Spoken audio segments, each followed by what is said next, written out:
नमस्कार, मी श्रद्धा अशोक कछवा, कोयनूर कॉलेज खुलताबादची विद्यार्थिनी, राहणार गोळेगाव. आपल्या समोर विषय मांडतीये छत्रपती संभाजी महाराज. वाघ्याच्या जबड्यात घालून हात मोजी तो दात तो शंभूराजा. रुद्राचा अवतार म्हणजे शंभूराजा. शहाजीराजेंचे स्वप्न म्हणजे शंभूराजा. जिजामातेंचे संस्कार म्हणजे शंभूराजा. शिवरायांची तळपती तलवार म्हणजे शंभूराजा. आणि सहसा त्या रक्ताचा धगधगता अंगार म्हणजे शंभूराजा. या मराठ्यांचं उसळलेलं रक्त म्हणजे शंभूराजा. या शंभूराजाचा अर्थात छत्रपती संभाजी महाराजांचा जन्म 14 मे 1657 रोजी पुरंदर येथे झाला.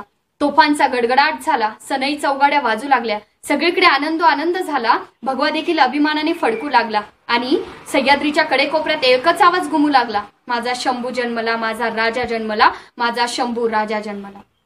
परंतु रायगडावर 3 एप्रिल 1680 रोजी एक दुःखद घटना घडली. शिवरायांचे निधन झाले आणि पहिल्यापासून या स्वराज्याकडे वाईट नजर असणाऱ्या त्या औरंगजेबाला आनंद झाला. त्याला वाटू लागले की आपण हे स्वराज्य आता मिळवणारच. परंतु त्याला हे माहितीच नव्हतं की सिंह जरी काळाने नेला असला तरी त्याचा छावा हे स्वराज्य सांभाळतोय. म्हणून या स्वराज्याला, या छाव्याला अर्थात संभाजीचा घास घेण्यासाठी तो औरंगजेब 6 लाखांची फौज घेऊन या स्वराज्याकडे चालत आला. परंतु सह्याद्रीच्या कडेवरून कडाडला छावा. येऊ दे त्या औरंगजेबाला आणि तो देखील बघेल हा शिवपुत्र संभाजीचा गनिमी कावा. आणि इथूनच महाराष्ट्राच्या भूमीमध्ये सुरू झालं अग्नितांडव त्या औरंगजेब बादशाह आणि संभाजीराजे यांच्यामध्ये. आणि तब्बल 9 वर्षे संभाजीराजांनी त्या औरंगजेबाला त्या सह्याद्रीच्या दऱ्याखोऱ्यामध्ये फिरवलं आणि त्याची मस्ती जिरवली.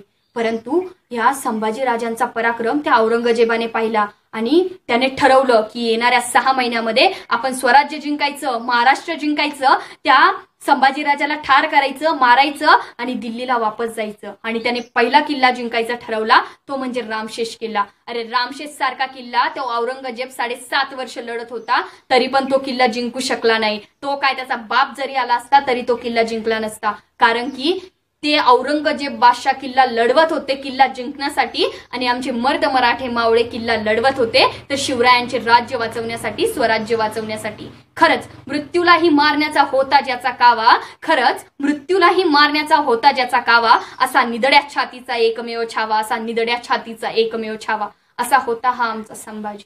परंतु तब्बल 9 वर्षानंतर या औरंगजेबाने संभाजी महाराजांना कैद केलं आणि त्या औरंगजेबाने सख्यांना नाही सोडलं, त्याच्या नात्यांना नाही सोडलं, तो संभाजीराजांना कसं सोडणार. म्हणून सर्वप्रथम औरंगजेबाने संभाजीराजांचा छळ करणं सुरू केलं.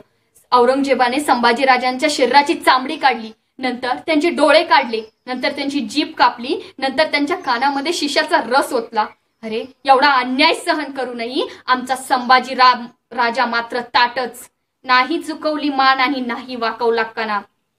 आणि नंतर त्या औरंगजेबाला समजलं या स्वराज्याचं पाणी काही वेगळंच आहे. कारण डोळे जरी हे संभाजी राजांचे काढले गेले होते ना, मात्र चाक पडत तो औरंगजेब होता. जीभ जरी संभाजी राजांची कापली गेली होती ना, बोबडी मात्र त्या औरंगजेबाची ओळख होती. अरे शिशाचा रस हा संभाजी राजांच्या कानात ओतला गेला होता, मात्र हर हर महादेवाच्या गर्जना ऐकून तो औरंगजेब बहिरा झाला होता.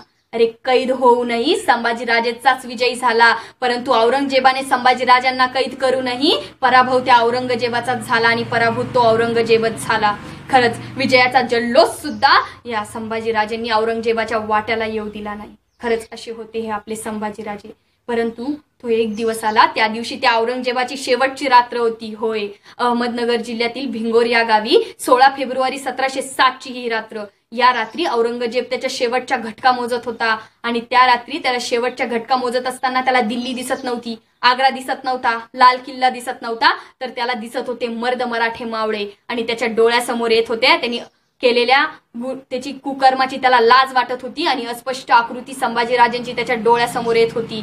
खरं तर तो वयाच्या 93व्या वर्षी त्याच्या पश्चातापाच्या अग्नीमध्ये होरपळून निघत होता आणि त्याच्या डोळ्यासमोर जी अस्पष्ट अशी आकृती येत होती संभाजीराजांची, त्या आकृतीकडे बघत तो औरंगजेब बोलला, सचमुच छावा है छावा शेर का, सचमुच छावा है छावा शेर का. अरे हमने उसकी आंखें निकाल दी लेकिन उसने नहीं झुकाई आंखें हमारे सामने. अरे हमने उसकी जुबान काट दी लेकिन उसने नहीं मांगी भीख अपनी जुबान से हमारे सामने. अरे हमने उसके हाथ काट दिए लेकिन उसने नहीं झुकाए हाथ हमारे सामने.